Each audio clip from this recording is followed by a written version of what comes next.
Mas eu escolho Deus, eu escolho ser amigo de Deus, eu escolho Cristo todo dia.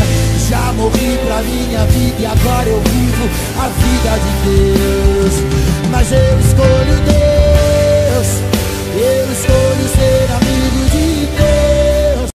A paz do Senhor, irmãos, mais uma vez nós estamos dando início ao nosso estudo sobre o seminário de escatologia. Nós já fizemos a aula do arrebatamento da igreja, falamos sobre o tribunal de Cristo e hoje nós estaremos falando sobre as bodas do Cordeiro, que é o casamento de Cristo com a igreja. Vamos passar?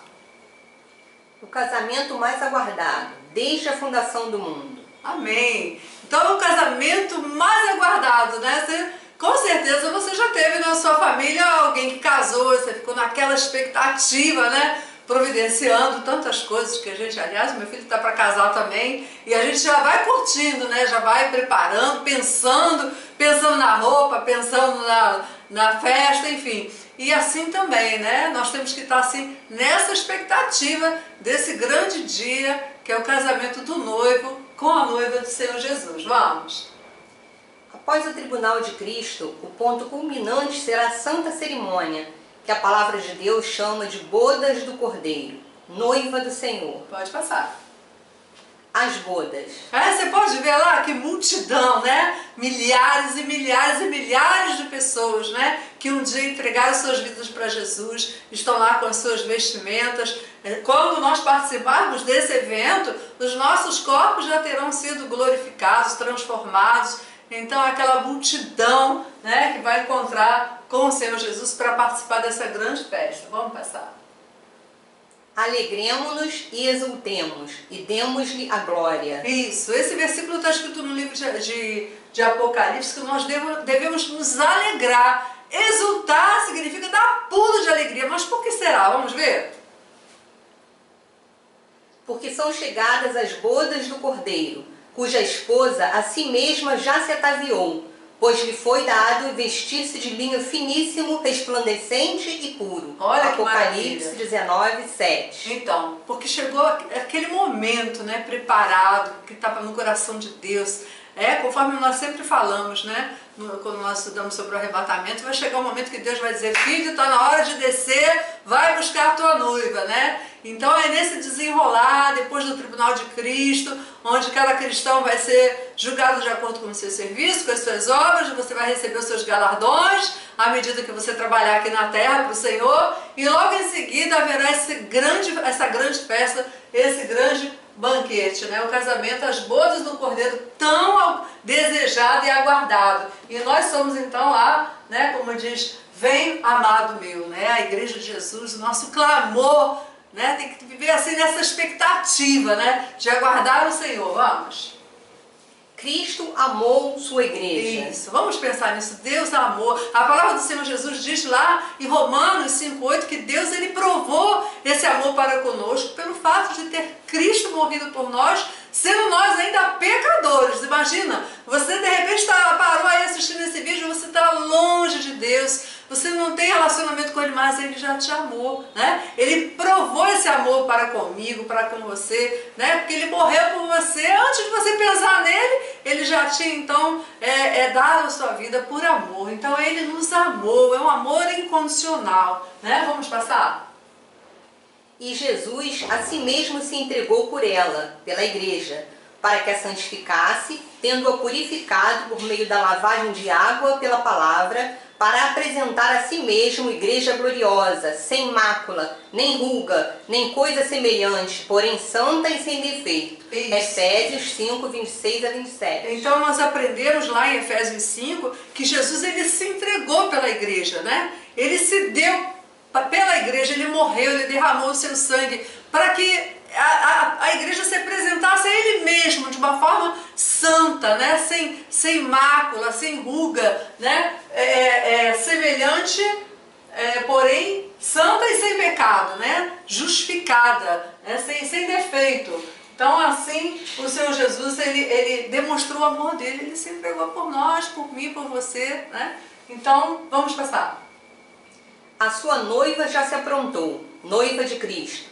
Depois da grande festa, ela é chamada esposa do Cordeiro. Que coisa maravilhosa, né?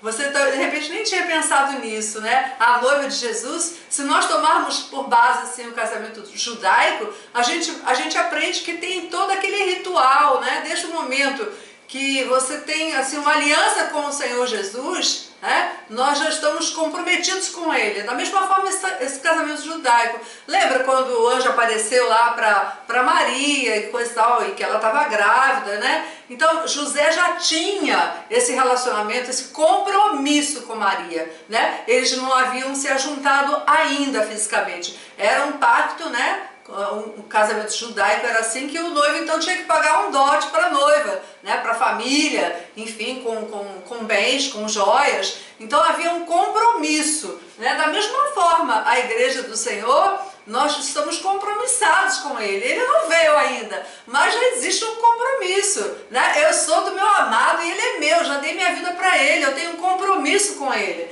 Então é assim que acontece. Depois do casamento, né? Então a noiva passará a ser chamada de esposa. Vamos? A esposa do Cordeiro. Então veio um dos 7 anjos que tem as 7 taças cheias dos 7 últimos flagelos e falou comigo dizendo: vem, mostrar-te-ei a noiva, a esposa do Cordeiro. Apocalipse 21, 9. Então, o livro de Apocalipse, você sabe, foi escrito por João, né?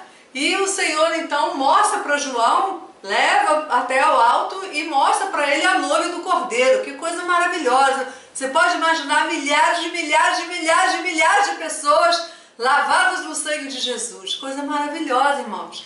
Então, esse estudo escatológico, conforme a gente tem falado nos vídeos anteriores, é algo assim sobrenatural. Você tem que sair assim da terra, né? Você tem que estar pensando realmente, como disse o apóstolo Paulo, nas coisas do alto, né? Então, que você possa receber essa palavra assim e deixar o Espírito Santo vivificar, que isso se torne assim uma realidade. Você vai sentindo no seu espírito, né? Você imagina assim, você sai da terra, vamos voar, né? E você vai ver quando o João mostra então a igreja do Senhor, né? Aquela multidão de pessoas, é algo sobrenatural, maravilhoso. Vamos passar. O que significa a expressão a noiva do Cordeiro? Quem é a noiva do Cordeiro? Quem é a noiva do Cordeiro? Você sabe quem é a noiva do Cordeiro? Às vezes a gente tem certas palavras que, como cristão, a gente usa, né? E às vezes tem uma pessoa que não conhece Jesus ainda e a gente acha que a pessoa está entendendo tudo, né? Primeiro, o que é cordeiro? O que é noiva do Cordeiro? Às vezes a gente fala assim, como eu era do mundo. Ué, você não é mais do mundo? Você é o quê? Um fantasma? Então a gente tem que ter cuidado, né, de explicar direitinho, até para o novo convertido, o que é a noiva do Cordeiro. Primeiro, o Cordeiro é o Senhor Jesus. A noiva é todo aquele que creu em Jesus, que creu com o coração, confessou com a sua boca, né, é perdoado porque creu que Jesus morreu pelos seus pecados. Então ela passa a ser o quê? A noiva do Cordeiro. Vamos passar? Perguntou quem é a noiva do Cordeiro. Você quer? Então, a noiva do Cordeiro é você. A noiva do Cordeiro é você que me ouve, que está aí na internet ligado. Olha lá, se você um dia confessou Jesus como seu Salvador, se você creu que Ele morreu pelos seus pecados, você passa a ser a noiva do Cordeiro. Mas eu tenho uma boa notícia para você. De repente você diz assim, eu gosto assim do Evangelho, eu gosto de ouvir a palavra, mas eu ainda não me identifiquei, eu não entreguei a minha vida para Ele, então faça isso agora. Se você quer, você pode agora mesmo, né? Ser perdoado, justificado, né? Algo sobrenatural, é como diz a palavra de Deus, tem que nascer da água, tem que nascer do Espírito, tem que nascer de Deus, né? E esses estudos assim, das coisas das coisas do fim, né, de escatologia, das coisas que vão acontecer, é algo assim que você tem que estar realmente no Espírito, para que o Espírito Santo possa ter liberdade em trazer a revelação de tudo isso que nós estamos estudando. Então, se você quer, isso é muito bom, porque se você quer, Deus quer muito mais ainda, né? Ele quer fazer de você o quê? Uma nova criatura em Cristo Jesus, para que você ande nos caminhos dele e para que você tenha a vida eterna. Bem, vamos passar? Noiva do Senhor. Esta expressão figurada mostra o que acontece quando uma alma aceita a Cristo como Salvador. Exatamente isso que eu falei. Quando uma pessoa ela aceita o Senhor Jesus como seu Salvador, é algo assim espiritual, irmãos. Sabe, primeiro muda por dentro. A gente sente assim, a culpa do pecado é removida. Se sente assim um alívio, né? Como Jesus disse, né? Quando ele disse, vinde a mim, todos vós que estáis cansados e sobrecarregados, e eu vos aliviarei. Ele diz, tomai sobre vós o meu jugo e aprendei de mim que sou manso e humilde de coração, e achareis descanso para as vossas almas. É isso que acontece quando um pecador, né, quando uma pessoa reconhece que ela não tem condições de ir a Deus a não ser através da pessoa de Jesus. Então Jesus é a ponte, né? Ele nos reconcilia, porque desde o princípio, quando o homem se desviou dos caminhos do Senhor, resolveu andar nos seus próprios caminhos, fez uma péssima escolha, virou as costas para Deus, então perdeu a comunhão com o Senhor, né? Então hoje cada pessoa precisa, né, se ela quiser morar no céu, ela precisa se reconciliar com o Senhor, aceitando o plano de Deus na sua vida, que foi o sangue de Jesus que ele ofereceu para resgatar a nossa alma. Então o que acontece com uma pessoa que aceita Jesus como Salvador? Então ela faz parte do corpo de Cristo, né? Ela passa a ser a noiva de Cristo. Então isso é fantástico e isso pode acontecer hoje mesmo, né? Quem sabe você está me ouvindo, né? Ainda não passou por essa experiência de entregar tudo para o Senhor, entregar a sua vida, o seu coração, o seu futuro, né? Então Deus está te oferecendo a salvação em Cristo Jesus. Vamos! Nossos pecados são cancelados, somos justificados. Você pode ver essa figura, prestar bem atenção no que acontece. É algo, conforme eu já falei, vou dizer de novo, é algo sobrenatural. Quem opera isso é o poderoso Espírito Santo. Quando o Espírito de Deus, ele olha para você e o Espírito Santo sonda o seu coração e você creu com o coração, é algo fantástico, porque existem muitas pessoas hoje que não conseguem crer que a Bíblia é a palavra de Deus. Eu tenho encontrado pessoas com muita frequência que dizem, olha, isso aqui para mim, sabe, foi escrito pelos homens. E aí o que acontece? Quando a pessoa não crê, o Espírito Santo não pode agir. E você permanece, sabe, carregando um fardo de pecados, né? Você carregando culpa do pecado. Mas quando você crê que Jesus é o Filho de Deus, que ele veio com esse propósito. A morte de Jesus não foi uma fatalidade. Ele veio com o propósito de morrer, né? Por toda a humanidade, por todos. É verdade que nem todos querem, mas é um direito que cada um tem, que você tem. De repente você está me ouvindo e você simplesmente está ouvindo e não quer crer. É um direito que você tem, é a sua escolha. Mas é importante também que se diga, eu acho legal a gente poder informar essas coisas, né? Que Deus te dá a liberdade de escolha, o livre-arbítrio, mas é importante que você saiba também que haverá um dia de prestação de contas, né? Foi a sua escolha, então você vai receber aquilo que você escolheu. Isso é importante saber também, para que você possa fazer a melhor escolha aqui na Terra, né? Então, o que acontece com uma pessoa que um dia ela resolveu entregar a sua vida para Jesus? Eu quero sentir, né? Eu quero sentir o poder de Deus na minha vida, eu quero entregar minha vida, o meu futuro nas mãos de Deus. Então é algo sobrenatural. O Senhor, ele te cobre com a sua justiça. Você se torna uma pessoa justificada, como está escrito lá em Romanos 5, está escrito justificados, pois, mediante a fé, né? Então temos paz com Deus. E eu lembro, antes de entregar minha vida para Jesus, que já tem lá uns 37 anos, eu gostava muito de dizer assim, eu quero ter paz. Eu quero ter paz. E quando eu estava naqueles momentos mais difíceis, eu escrevia alguma coisa, e eu lembro que eu escrevia embaixo assim, paz, né? Eu queria, minha alma precisava de paz. E eu não sabia, né, que Jesus era o príncipe da paz. Aqui na palavra do Senhor diz que ele é o príncipe da paz. E essa paz que eu tanto buscava, eu encontrei em Jesus. Então o que acontece quando uma pessoa, ela entrega a sua vida para o Senhor, né? Justificados, pois, mediante a paz, mediante a fé temos paz com nosso Senhor e Salvador Jesus Cristo. Então é algo sobrenatural, é a paz de Deus que invade o seu coração e remove aquela culpa do pecado, e você sente o fluir, a alegria do Espírito Santo. E eu lembro que quando eu entreguei minha vida para Jesus, eu não entendia o que estava acontecendo comigo, eu sabia que era muito bom, porque eu chorava, parecia que saía de dentro de mim assim umas placas de alguma coisa que me fazia mal, um peso. que a Bíblia chama de o peso do pecado, né? O pecado que foi removido, né? E daí você nasce de novo, como Jesus falou, né? Jesus falou certa vez para um homem chamado Nicodemos, o doutor da lei, do judaísmo, ele conhecia muito bem, e Jesus falou para ele que ele precisava nascer de novo. E ele pergunta para Jesus, mas como é que é isso? Como é que eu tenho que voltar ao ventre da minha mãe? Jesus disse, não, Nicodemos, né? Você precisa nascer do alto, nascer do Espírito, né?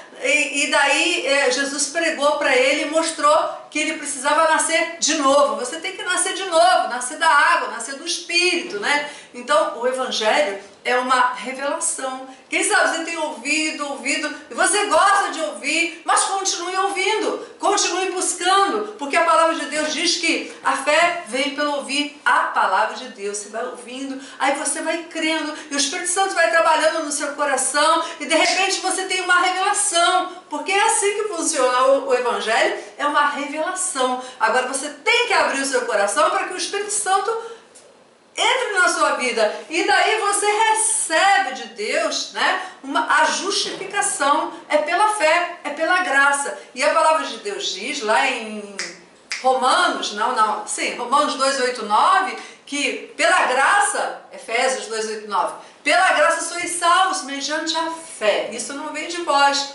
não vem das obras para que ninguém se glorie. Pense nisso, não é pelas obras, eu vou praticar boas obras para eu alcançar a salvação. E Deus diz assim, te rejeito, não é bem assim não, porque eu já enviei meu filho já derramou seu sangue, então não adianta você oferecer outra forma de resgate pela sua alma. Deus só vai aceitar se for o sangue de Jesus, o Filho dele, né? Então não é pelas obras, para que ninguém se glorie, né? Então é pela graça. E ele continua dizendo, mas o dom gratuito de Deus é a vida eterna em Cristo Jesus. Então quando você crê que Jesus morreu pelos nossos pecados, pelo seu pecado, é algo sobrenatural, você sente a paz que vem do alto, você sente a certeza de salvação.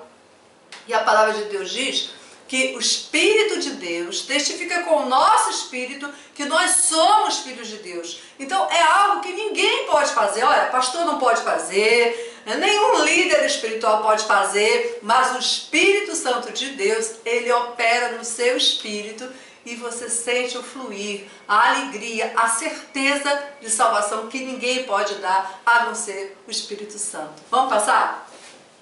Agora que somos filhos de Deus, temos uma aliança. É verdade. Aquela aliança significa que eu tenho um compromisso com esse Deus. Então, tem coisas que, quando o Espírito Santo entra na nossa vida, tem coisas que tem que sair, porque não dá para compactuar, né, a santidade de Deus com o pecado. Claro, quando a gente vem assim do mundo, para você entender, né, a gente andava pelos nossos próprios caminhos e fazia aquilo que a gente achava que era certo, e de repente a gente começa a ler a palavra do Senhor e a gente começa a perceber que o Espírito Santo vai nos guiando. Olha, o caminho não é esse não, né? O caminho largo conduz à perdição, mas o caminho com o Senhor Jesus ele é estreito. E se você teve a revelação, o seu coração agora só deseja agradar a Deus, você tem fome e sede da palavra, você quer fazer aquilo que é certo. E daí, o que acontece? Essas alianças me faz lembrar de que agora eu tenho um compromisso com esse Deus que morreu por mim, né, que me amou, que me ama, né, incondicionalmente. Ele já me amou e ele me ajuda, ele me sustenta, me fortalece, me alegra, e assim eu vou caminhando, né, de glória em glória até chegar aquele dia, porque você sabe, o cristão tem uma esperança, né, nós vamos falar sobre isso. Então a aliança significa que eu tenho um compromisso com ele, então eu faço alguma coisa, eu deixo de fazer por causa dele. Eu não preciso que alguém diga para mim, olha, não faça isso, porque o Espírito Santo fala. O nosso Deus é um Deus vivo, né? Então ele vai orientando, ele fala. Como é que ele fala? Antigamente, eu ouvia certas coisas, por exemplo, você precisa andar com Deus. Andar com Deus? Como é que é isso? O que é andar com Deus, né? A gente fala coisas que parece que está todo mundo entendendo. Andar com Deus, está compromissado com Ele, por quê? Ele estabeleceu na sua palavra princípios, né? Nós temos uma lei, não somos salvos porque cumprimos a lei, absolutamente. Jesus cumpriu toda a lei em nosso lugar. Mas nós temos sim, Deus nos fez um ser moral com capacidade de escolher entre o bem e o mal, e Ele determinou sim princípios e valores que eu e você que amamos o Senhor Jesus precisamos obedecer, né? Então o Evangelho é o Evangelho da obediência. Então aliança significa o quê? Compromisso. Então eu tenho um compromisso com o Senhor. Vamos passar?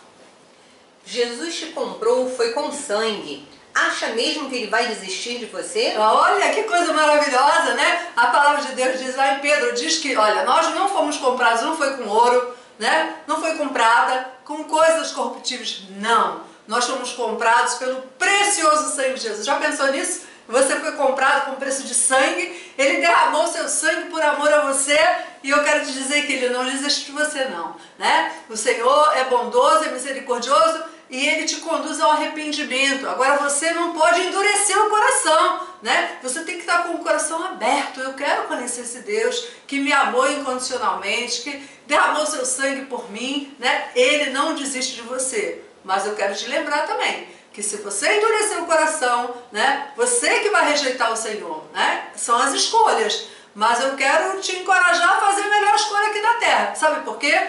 Porque a escolha que você fizer aqui na terra vai determinar a sua eternidade. Já pensou nisso? É muito sério. A escolha que você fizer, se você fizer uma má escolha, né, você poderá perder a sua salvação. Então eu quero te convidar a fazer a melhor escolha, aceitar o presente de Deus em Cristo Jesus. Vamos passar?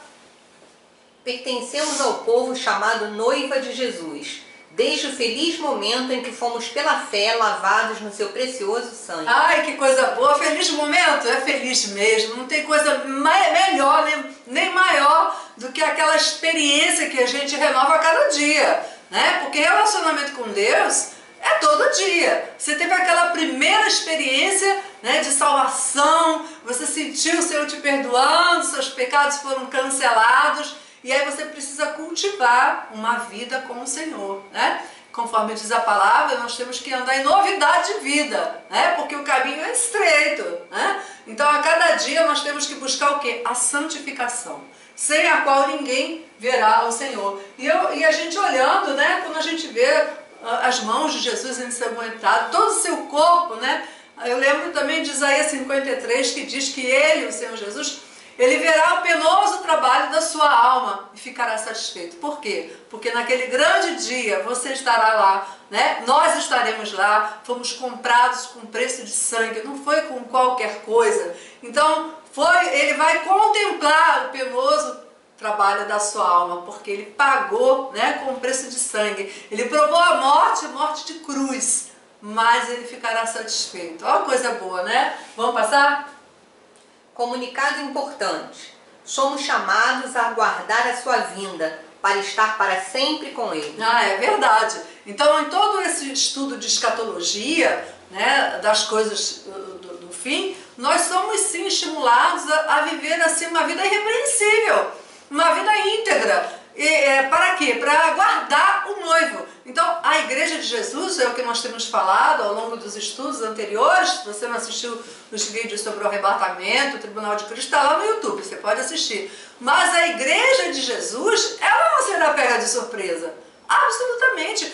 O apóstolo Paulo falava muito sobre isso. Jesus falou muito da necessidade de vigiar, de vigilância, né? Então, a Igreja do Senhor, ela é chamada para aguardar a vida de Jesus, né? Nós não fomos alertados para aguardar o anticristo, absolutamente. Nós fomos advertidos, incentivados, estimulados a prestar atenção na nossa vida, tomar conta da nossa salvação e aguardar o noivo, né? Então, eu acho maravilhoso o estudo escatológico, porque a todo tempo me faz lembrar que o noivo está chegando. Nós temos inúmeras passagens bíblicas, né, das 10 virgens que estavam aguardando pelo noivo, né, e aquelas que estavam preparadas subiram com o noivo, as outras não tinham azeite, foram comprar, e o noivo veio e elas ficaram, né? E existem muitas passagens que o Senhor Jesus diz, por exemplo, Lucas 21, eu sempre falo, Jesus, ele fala, vigiai, para que possais o quê?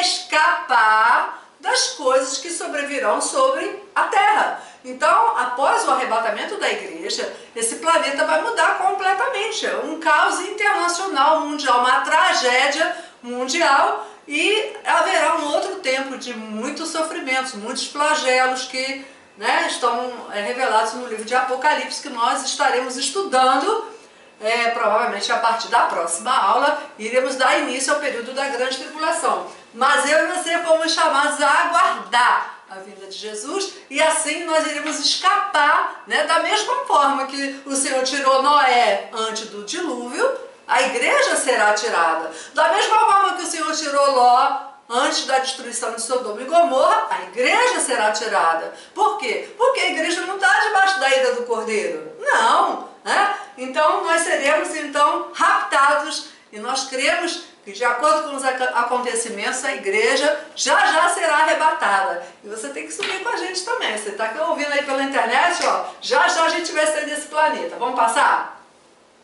E eis que venho sem demora. Pode ser agora. Apocalipse 22, 12. Olha, Jesus falou isso, né? Ele disse, e eis que venho sem demora. E tem muita gente que diz assim, mas está demorando muito. Lá em Pedro já fala sobre isso, né? Desde aquela época, os irmãos achavam que Jesus ia voltar naquela época, né? Nós já estamos lá no ano 2015, né?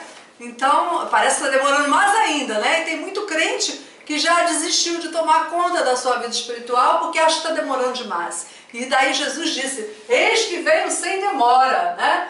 Então pode ser agora sim, nós estamos vendo, né, em todo o planeta, né? Jesus deixou tantos sinais, e parece que a gente já vai acostumando com os sinais que Jesus deixou, e parece que vai faltando assim o entendimento, né, profético daquilo que Jesus falou na Mateus 24, de todos os sinais.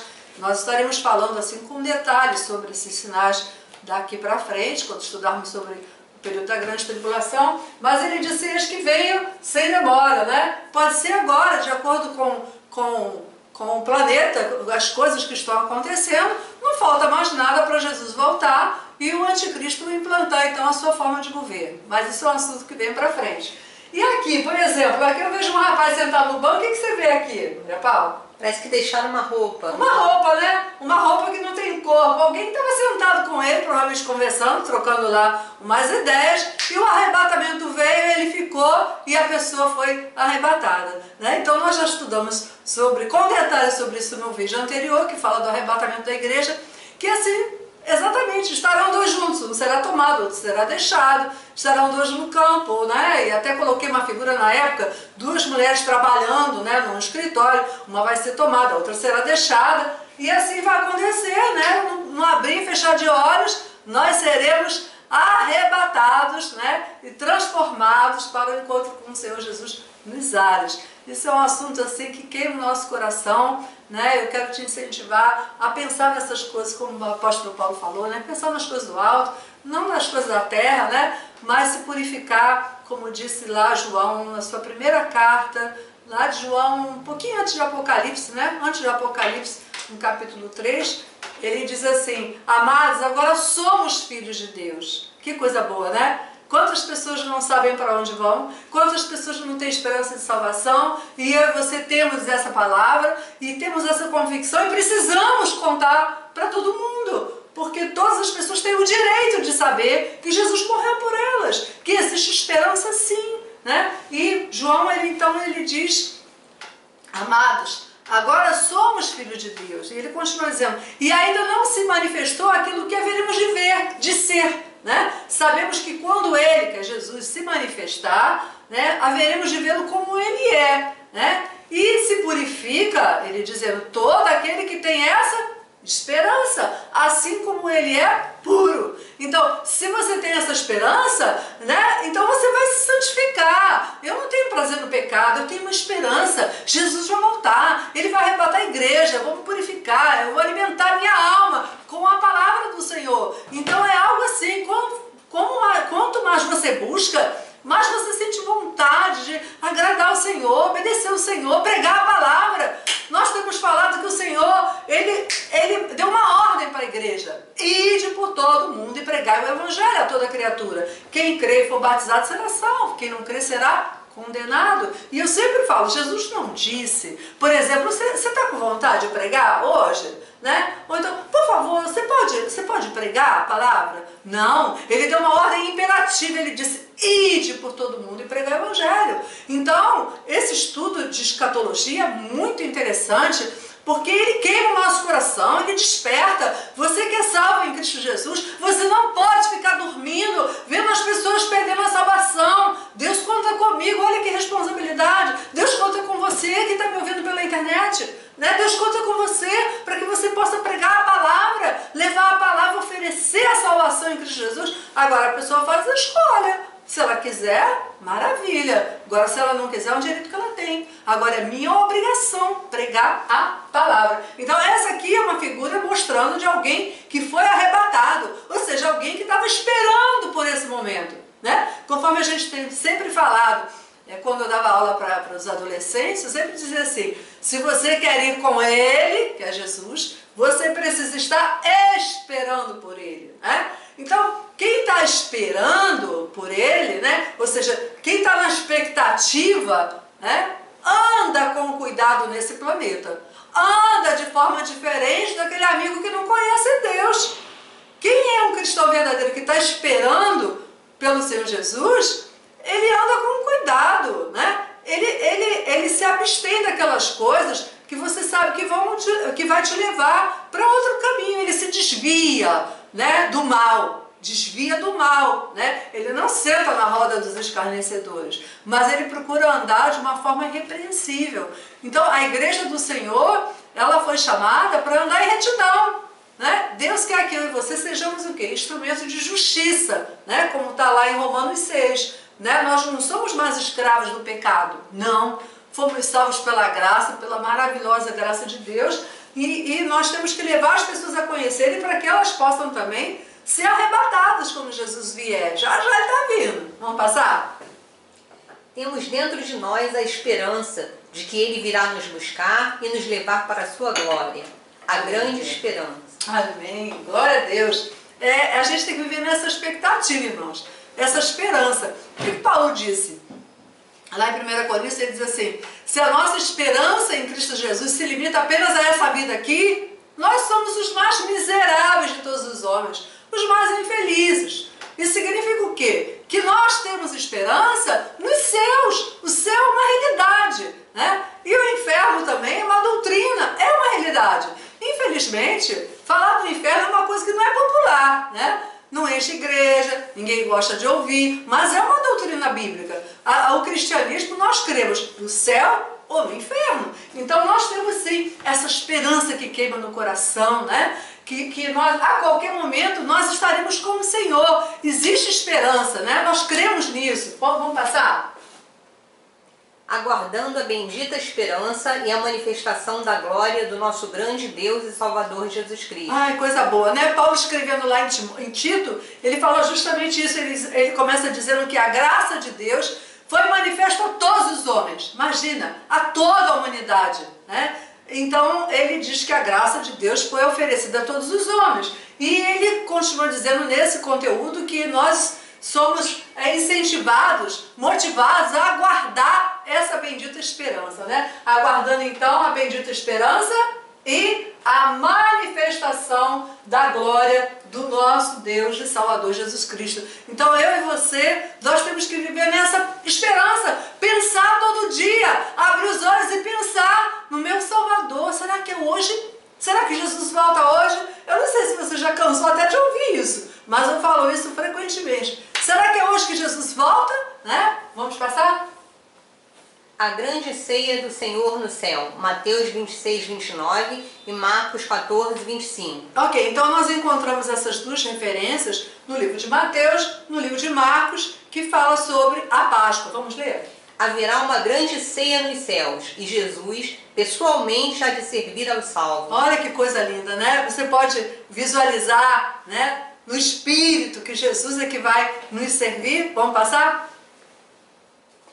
Quando Jesus instituiu a ceia, disse que não beberia mais deste mundo do fruto da videira até o dia em que bebesse de novo no reino de seu Pai. Então, Jesus estava lá com seus discípulos comendo, né? Já no final do dia, quando ele então instituiu a Páscoa, e ele fez uma promessa que ele não mais beberia, né, do fruto da videira até que chegasse no céu e fosse beber novamente com a igreja, né? Comigo e com você. Então a gente tem que viver, ó, nessa expectativa. Ah, eu vou me santificar sim, conforme nós falamos no vídeo anterior, né, que Satanás ele quer roubar a sua coroa, ele quer te enganar. Não, eu vou tomar conta da minha salvação, porque eu quero estar lá naquele dia, esse grande banquete. Vamos lá? E digo-vos que, desta hora em diante, não beberei desse fruto da videira, até aquele dia em que o hei de beber, novo, convosco no reino de meu Pai. E tendo cantado um hino, saíram para o Monte das Oliveiras. Okay, Mateus então, 26, 29. Isso, esse é o versículo que nós comentamos anteriormente. Mateus 26, ele disse que não beberia mais, né? Então, somente os redimidos sentarão à mesa para o banquete. Isso, somente os redimidos, ou seja, aqueles que foram perdoados, que tiveram suas vestimentas alvejadas no sangue de Jesus. É aquela pessoa que tem o seu nome escrito no livro da vida. Então esses são os redimidos. Interessante que eu estou lembrando ali do banquete, né? E eu tive assim uma experiência, tem mais ou menos uns 5 anos atrás. Nós tínhamos uma reunião na parte da tarde, lá na igreja, né? E nós colocávamos assim umas mesinhas, daquelas mesinhas que você monta e desmonta, aquelas assim 70 por 70, a gente colocava umas mesinhas. E depois que nós coloquei as mesinhas e chegava um pouco mais cedo para orar, e justamente naquele momento, depois de ter arrumado as mesinhas, né, o Senhor me veio assim na minha mente assim uma revelação, onde o Senhor falava comigo: a minha mesa já está preparada para o banquete. Foi algo assim sobrenatural, foi muito lindo, né? Então a mesa já está preparada, o Senhor dizendo, a mesa do banquete já está preparada.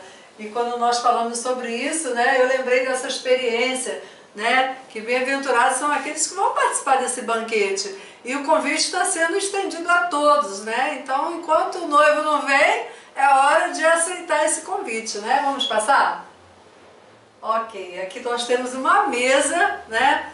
A gente pode ver uma mesa para um banquete. Isso aqui é uma mesa que o homem, né, desenhou, né? Com certeza lá no céu a mesa vai ser muito mais linda que isso, né? Você pode visualizar assim, né? Entrar no espiritual, imaginar, né? Como vai ser maravilhoso, né? A igreja do Senhor reunida, aquele banquete, aquela mesa maravilhosa que o Senhor Jesus, né? Ele disse que ele estaria indo para o Pai para preparar a morada, mas que ele voltaria para buscar a sua noiva, o seu povo, né? E a nossa esperança é que breve nós estaremos com ele, iremos participar dessa ceia maravilhosa, né? E você não pode ficar de fora, né? Vamos lá, vamos passar? Você não pode ficar de fora desta mesa. Oh, meu Deus, não pode ficar de fora, né? O Espírito Santo está falando com você que está me ouvindo aí pela internet. Você não pode ficar de fora, você precisa, né, acertar a sua vida com o Senhor. Você está vendo ali uma mão, né, estendida, né, tirando, saqueando, né, tirando lá quantas pessoas estão assim caminhando, né, para a destruição, sem Deus, sem esperança, né? E a igreja do Senhor está indo levar a palavra do Senhor para que nós possamos resgatar literalmente almas que estão indo para o inferno. Então a igreja tem esse poder aqui na terra, né? O Espírito Santo nos usa para salvar muitas vidas, né? Para que possamos então um dia sentar à mesa e ser servido pelo Senhor Jesus, né? Vamos passar? Então diga não ao pecado, vencendo as obras da carne. Não importa a situação, diga sempre não. Isso. Então nós precisamos sim, né, dizer não para o pecado. A nossa salvação, ela foi comprada com preço de sangue, né? A gente diz, pela graça. Foi de graça. Não foi de graça, foi pela graça. Graça quer dizer um favor que eu e você não merecemos, mas custou sim o sangue do Senhor Jesus. Então você precisa dizer não para o pecado, porque nós fomos salvos pela graça, mas enquanto a gente morar aqui nessa terra, a gente tem que pelejar. É com esforço que se alcança os céus, né? A gente tem que negar a nossa própria carne, né? Dizer não para a nossa própria carne. Então nós temos que pelejar sim, dia após dia, né? Fazendo as melhores escolhas e nós vamos conhecer as obras da carne, né? A nossa carne, né, só pede aquilo que não presta, aquilo que nos afasta de Deus. Então nós precisamos dizer não para o pecado. E aí eu me lembro lá em Romanos 6, que o apóstolo Paulo ele diz assim, que diremos, pois, à vista dessas coisas? Permaneceremos no pecado para que a graça de Deus seja mais abundante? Quando ele vem falando da graça do Senhor Jesus, ele mesmo responde de maneira nenhuma. Eu vou ficar pecando porque a graça vai ser mais abundante? Não, né? Se você morreu com Cristo, ressuscitou com Cristo, você tem que andar em novidade de vida, né? Então, diga não ao pecado. E o pecado cega, você está vendo, né? Você vai dando vazão, permitindo, hoje é um pecadinho, uma mentirinha, é uma coisa, né? Então, como diz a palavra de Deus, um abismo chama outro abismo. Você vai dando lugar à carne, você vai, né, prevaricando e a sua mente vai ficando o quê? Cauterizada. E aí você já começa a achar que aquilo é normal, né? Vai sentando na roda dos escarnecedores, vai fazendo o que todo mundo está fazendo, o que o amigo faz, o que tem. E daí você vai se contaminando e a sua mente começa a ficar cauterizada. E o pecado já não te incomoda mais e de repente você fica cego, porque todo mundo faz, né? E aí você realmente pode até perder a sua salvação, né? Então nós temos que dizer não para o pecado e realmente vamos ver o que a gente precisa fazer para que a gente possa estar assim, realmente em constante comunhão com o Espírito Santo. Vamos passar? Não, nós vamos falar primeiro sobre as obras da carne, vamos conhecê-las. Obras da carne: adultério, prostituição, impureza, lascívia, heresia, idolatria, feitiçaria, inveja, inimizades, porfias, emulações, iras, pelejas, dissensões, homicídios, glutonarias e bebedices. Você pode ler aqui para mim? Os que cometem tais coisas não herdarão o reino de Deus. Gálatas 5:21. Tudo isso aí, irmãos. Olha, a gente tem que prestar atenção no que a palavra do Senhor, ela nos exorta a buscar a santificação. Paulo fala lá em Colossenses, ele fala das obras da carne, ele diz que a gente tem que mortificar a nossa carne, né? Então tem coisas que Deus faz. Agora tem coisas que eu e você temos que fazer, Deus não vai fazer. Ou seja, Deus não vai simplesmente fazer coisas que cabem a você. Ou seja, você desviar, né, das obras da carne. Você dizer não para o pecado. Então, quem sabe você olha ali essas coisas todas que nós lemos, você pode dizer, caramba, isso aí tá falando comigo. Tem coisas aqui que eu estou praticando, né? E o Espírito Santo, ele fala e sabe muito bem como falar com cada um de nós, né? Quem sabe você tem praticado alguma dessas obras, 1, 2, 3, ou quase todas. Quem sabe todas, né? Mas Deus, ele quer te purificar, né? Ele quer fazer algo novo na sua vida, como nós aprendemos na palavra. Ele é o oleiro, ele pode quebrar, né, a nossa vida e fazer diferente, né, de acordo com a vontade dele. Então basta que eu e você busquemos essa santificação, né? Então eu e você temos o poder de escolha. Então você, não, eu não quero isso para minha vida. Poxa, se estava mentindo, para de mentir. Se estava roubando, para de roubar. Subornando, para com isso, né? Se estava adulterando, para com isso. Isso é obra da carne, né? Tem gente que diz assim, tudo é o diabo, né? O diabo, não é.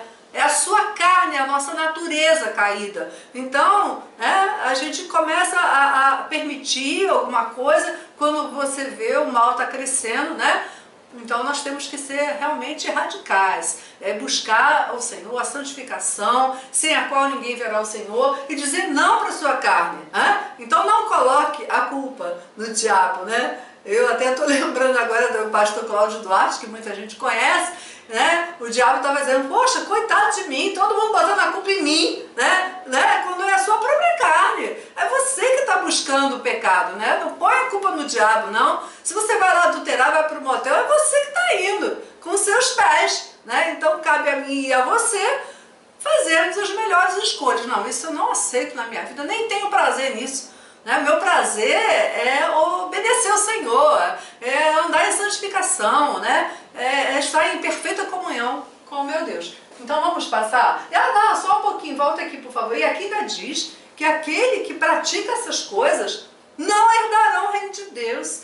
Então é uma coisa muito séria, nós temos que ler a palavra, não é isso? E conforme Paulo diz lá em Colossenses 13, ele cita as obras da carne. Se de repente se você não conhecia, vai lá em Romanos 13, dá uma olhadinha, né? E realmente faça a melhor escolha. Eu não quero isso para a minha vida.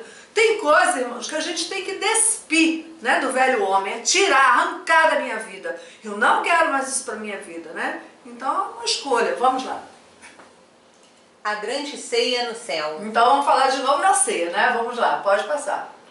Haverá alguma semelhança entre a ceia do Senhor aqui e aquela grande ceia? Eu acho que sim, né, irmãos? Porque a gente tenta, assim, mostrar uma ceia, uma mesa bonita, mas no céu, realmente, quando a gente para pensar, né, espiritualizar as coisas do céu, quando eu leio em Apocalipse que as ruas são de ouro, né? Imagina essa mesa aqui, já é bonita. Você imagina a mesa que o Senhor Jesus vai providenciar, que já está tudo preparado, né? Para que eu e você possamos estar lá. Que coisa boa, né? Você tem pensado nisso, alimentado a sua alma com as coisas do céu, porque o céu é uma realidade, né? Eu sempre falo, o céu é uma realidade e o inferno também, né?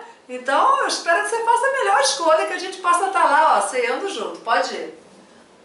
A Bíblia não nos revela detalhes, mas sabemos que nos céus haverá um cântico de louvor pelo sangue que foi derramado. Glória Apocalipse 5:9.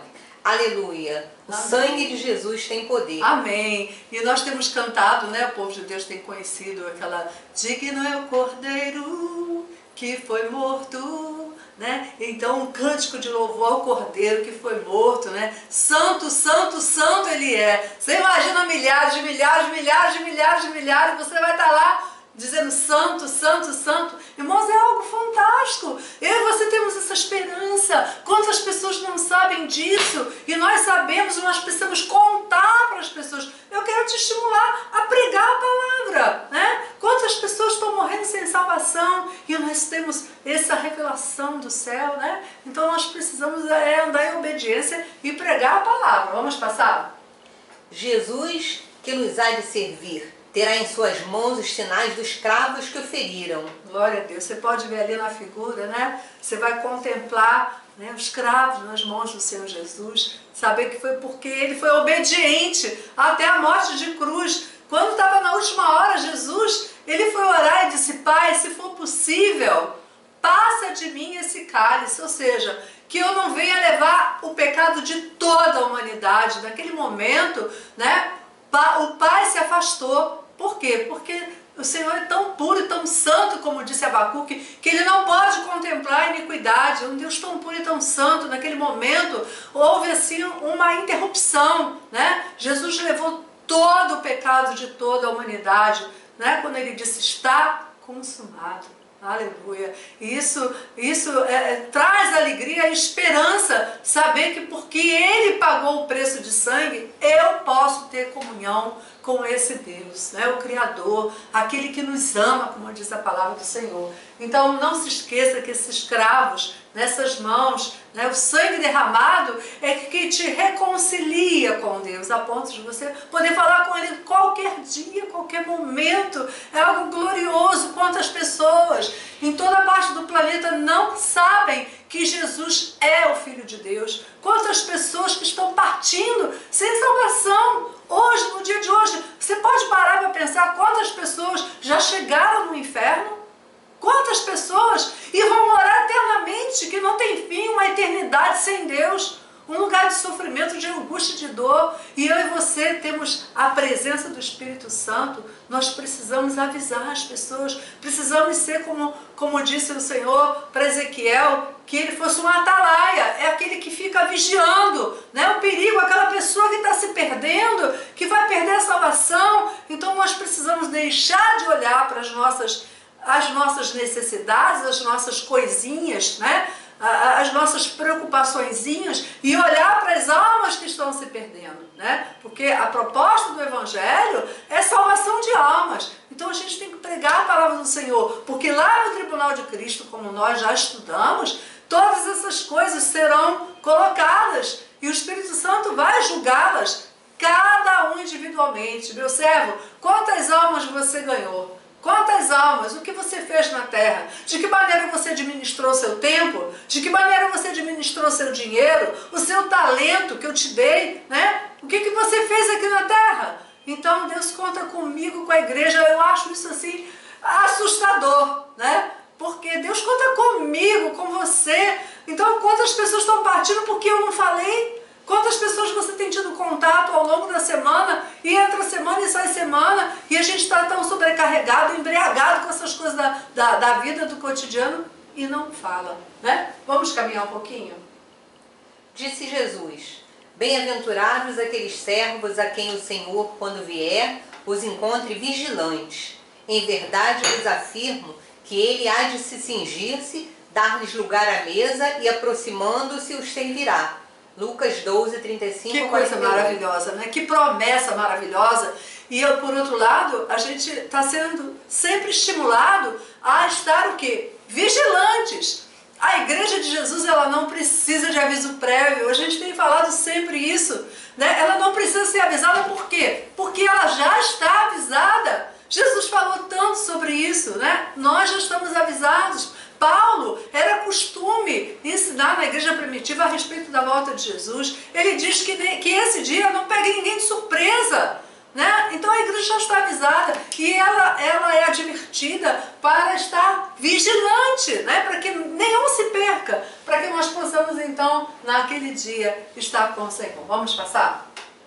Vigilância, oração, a chave da vitória. Sim, então eu coloquei ali duas figuras para não esquecer de falar, né? Como é que uma pessoa pode estar em vigilância? Se eu não estiver lendo a palavra de Deus, não se engane, né? Que você não estará vigilante. De jeito nenhum. Nós precisamos estar sempre cheios da palavra. Nossa mente tem que estar cheia da palavra. O que Paulo falou lá em Romanos 12?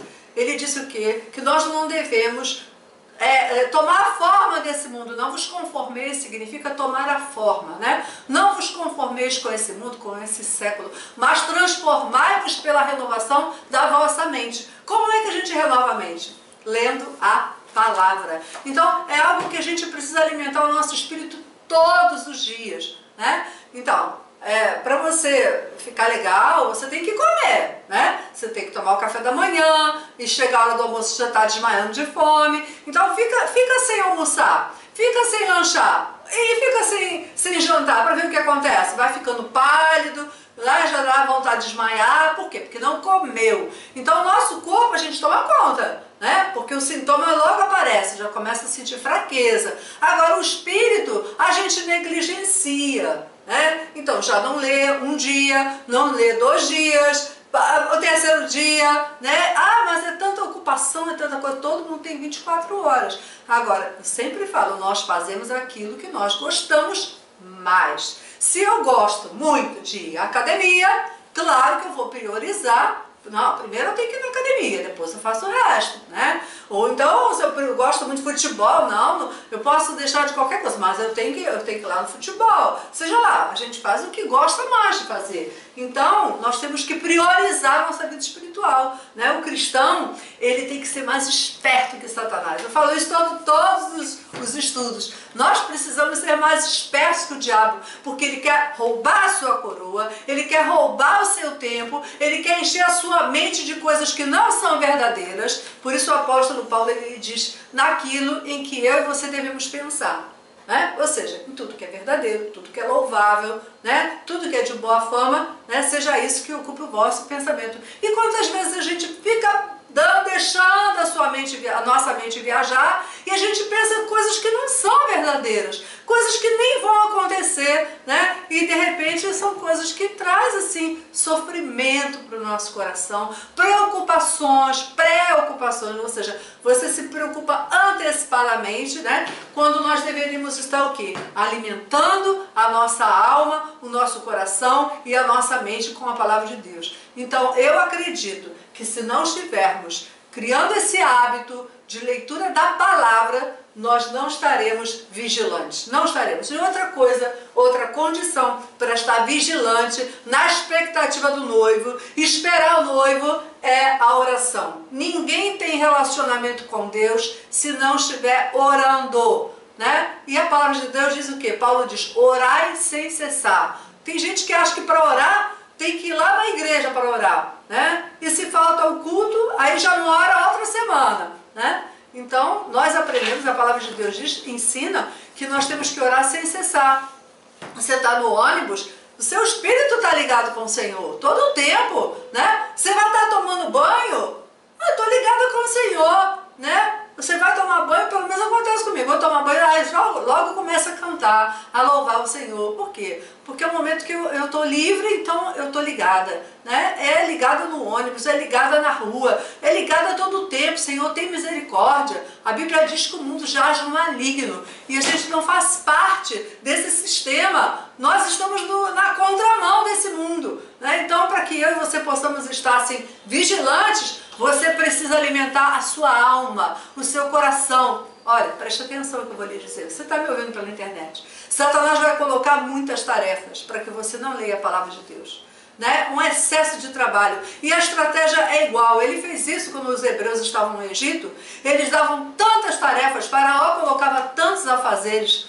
Os hebreus tinham que construir tijolos, cidades para o Faraó, de tal maneira que não sobrava tempo para eles lembrarem do Deus de Israel. E hoje não é diferente não, né? Hoje, a coisa que é mais comum é todo mundo estar sem tempo, não tem tempo, né? Não tem tempo nem de cuidar da sua própria casa, não só a casa fisicamente falando, né?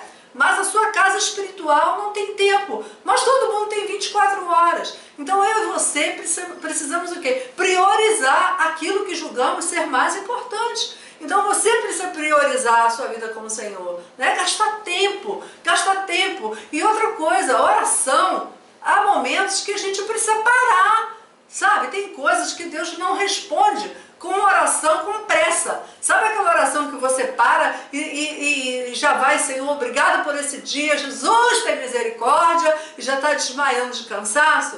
O que Deus vai falar com você? Não vai. Tem coisas que você tem que passar pelo quebrantamento, sabe? Tem que parar tudo. Eu agora vou ouvir o Senhor, sabe? Eu sei que Deus pode mudar minha sorte, Deus pode mudar essa situação na minha vida, né? É se humilhar diante do Senhor, é clamar, né? Da mesma forma que o povo brasileiro precisa clamar a Deus pela nossa nação. Nós temos vivido um tempo difícil no Brasil, precisamos clamar ao Senhor. Então, você também, eu também, né? Nós precisamos clamar ao Senhor, uma situação que está afligindo o seu coração, né? Só o Senhor, Ele tem a última palavra na nossa vida. Então, para nós estarmos vigilantes, tomando conta da nossa vida espiritual, eu preciso ler a palavra, eu preciso oração, eu preciso orar, né? Gastar tempo com o Senhor. E quando a gente para, Deus está vendo, irmãos. Deus está vendo.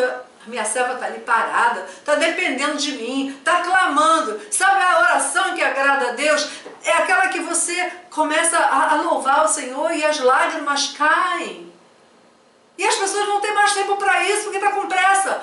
A lágrima cai sem você fazer força. Você não está fazendo força para chorar. É o seu espírito que está quebrantado. É a presença do Espírito Santo. Você precisa disso. É isso que move a mão de Deus. Deus vai fazer alguma coisa em seu favor.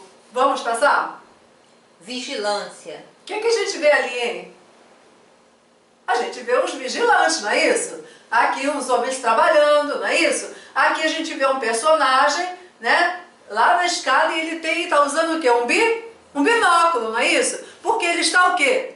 Vigiando, né? Imagina você tem uma empresa, você contrata uns vigilantes, você vê se o cara de repente está dormindo, né? O cara está conversando, um vigilante, por exemplo, no shopping, ele está atento, ele presta atenção em todo mundo que entra, em todo mundo que sai, ele está ligado, ele não está ali para bater papo, nem para ir lá comprar um sorvete, ficar, não, ele está em horário de trabalho, ele está de prontidão. E a igreja de Jesus também, nós estamos aqui de prontidão, irmãos.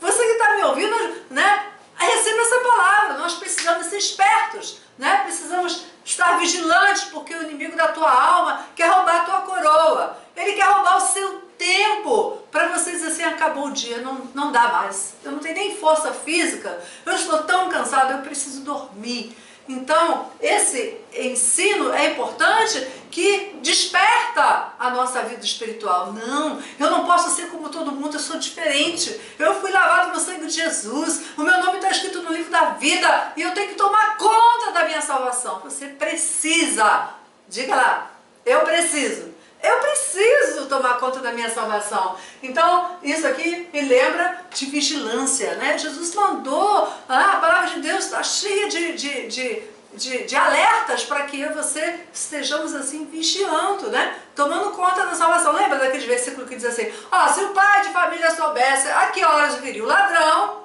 né? Ele não ia deixar arrombar a porta, não é verdade? Jesus vem como ladrão, ele não vai avisar não, já ele vem, né? E se você não tiver em comunhão com o Senhor, infelizmente vai ficar e vai encarar um período que a gente já vai estudar daqui para frente, o período da grande tribulação, que é uma coisa assim de terror, de catástrofes, de sofrimento. O próprio Jesus disse que nunca houve um tempo semelhante ao período da grande tribulação, e nem jamais haverá, ele disse. Né? Então eu quero te convidar a buscar o Senhor, a se alimentar, né? A palavra de Deus diz que buscar o Senhor enquanto se pode achar, invocar enquanto está perto. Então nós precisamos nos fortalecer no Senhor, uma fé saudável, né? Estar fortalecido no Senhor. Vamos passar? Amado irmão, ficai também vós apercebidos, porque a hora em que não cuidais, o Filho do Homem virá. Mateus 12:40. Isso. Assim que eu encontrei Jesus, eu não sabia o que era filho do homem. O que é filho do homem, né? Está se referindo ao Senhor Jesus. Então nós temos que ficar o quê? Ligados, apercebidos, porque a hora que ele vier, né? Nós não sabemos a hora. Né? Você sabe a hora que vai partir para o Senhor? Não, não sabe. Eu também não sei a hora que ele vem. Se alguém disser alguma coisa que ele vem em tal data, pode ter certeza que está fora da palavra de Deus, né? Porque Jesus disse que ninguém sabe o dia nem a hora que ele vem, mas ele nos adverte e está assim na expectativa, né? Vamos passar? Quando eu e você estivermos no céu, vamos dizer uns para os outros, valeu a pena. Valeu a pena, né? Então eu pergunto, valeu a pena? Valeu a pena quando você estiver lá naquelas ruas de ouro, né? Quando você estiver junto com todo o povo de Deus, povo santo, povo de propriedade exclusiva de Deus, nação santa, né? Aquele povo maravilhoso, comprado com preço de sangue, adorando ao Cordeiro, exaltando ao Cordeiro. Aí você vai olhar assim para o seu irmão, porque nós iremos nos reconhecer sim, com os nossos corpos glorificados, semelhantes ao corpo de Jesus. E aí a gente, como se fosse assim, valeu a pena? Claro que valeu a pena. Claro que valeu a pena ficar no caminho estreito, dizer não para a sua carne, abandonar o pecado, né? Pensar nas coisas do alto, nas coisas espirituais, se conservar puro para o Senhor, né? Então valeu a pena, né? Claro que valeu a pena, né? Nós esperarmos tão somente no Senhor. Vamos passar? Ok, aqui é apenas uma figura que o homem fez, que eu já acho bonita. Imagina lá no céu, né?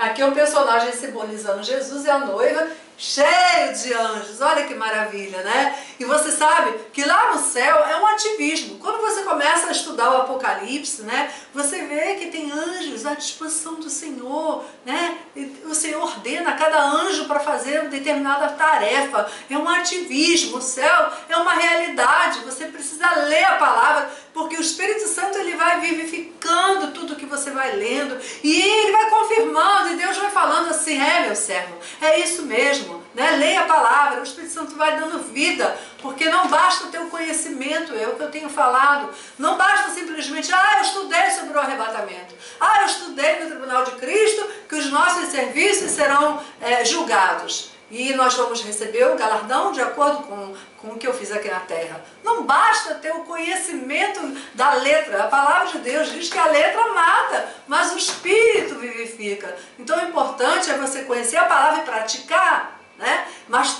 dar lugar ao Espírito Santo para ele vivificar tudo isso que a gente está aprendendo, né? É gastar tempo, é mudar de vida. Eu vou começar a mudar, né? Vou ter outros alvos, eu vou focar na minha vida espiritual. Eu vou criar um hábito. A disciplina não é fácil. Não é fácil para ninguém. Você conhece? Vou fazer dieta. Diz que vai fazer e começa sempre na segunda-feira, né? Então eu vou começar a estudar determinada coisa. Às vezes a pessoa não persevera. Então nós temos que ter o quê? Disciplina. Nós vemos tantas pessoas famosas que não conhecem o Senhor Jesus, mas que são disciplinadas, né? Você vê um atleta, ele tem que treinar muitas horas. Um pianista vai treinar muitas horas e assim por diante. E por que o povo de Deus acha que não precisa ler a palavra? Não precisa ler a palavra do seu Deus, né? E a palavra de Deus diz lá em Oséias que o meu povo está sendo destruído porque falta o quê? Falta o conhecimento. O conhecimento que vem através da palavra de Deus. E o conhecimento a gente pode interpretar. O conhecimento da palavra e o conhecimento fala de relacionamento com Deus, né? Então nós precisamos fazer isso para a nossa própria sobrevivência espiritual. Vamos passar? A Igreja Cristã Antioquia encoraja todos à vigilância para a chegada do noivo. É verdade.